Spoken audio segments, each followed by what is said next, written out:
rafaatal jumaa faat waxtu mooy dem bàyyi laa jàkka yi jumaa yi sa wii lii boo tëddee bi danti da nga laa yem moom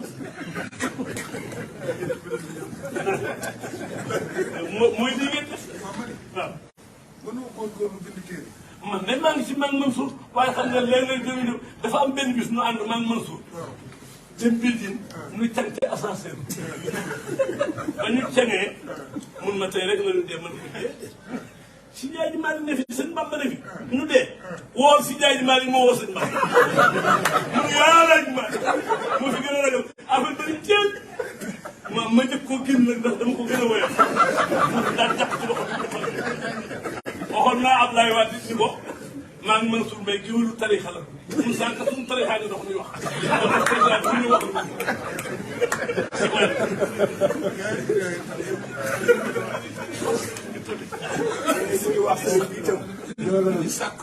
ñu sàkkul ñaan mboolem waa presse yëpp seen taxawaay télévision yi rajo yi lépp rek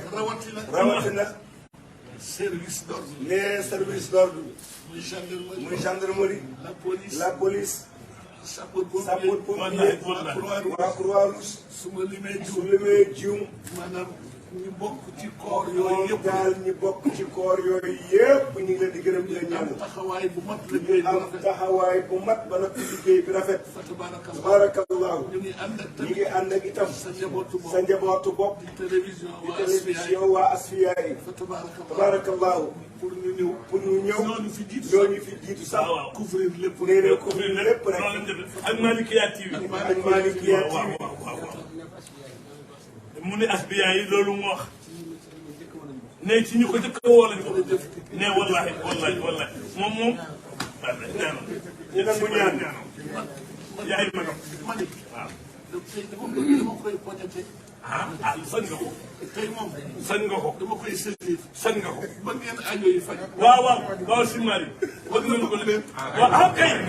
aajo yi faju wuyu nañu aajo yi faju xaalis bi bari man xam naa ni nee na moom xam na ni sëriñ bi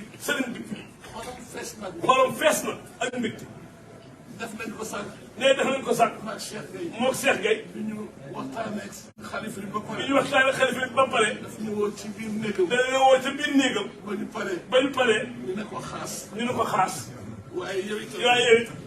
ñun amiin rek la ñuy wax ñaanal rek day ñaan gi doy gis si moom nga dimbali day woyof tooy jeex na Mbacke ne day woyof tooy ñaanal ci sa baax ci barke Cheikh Abdoul Khadir barke Cheikh Ahmed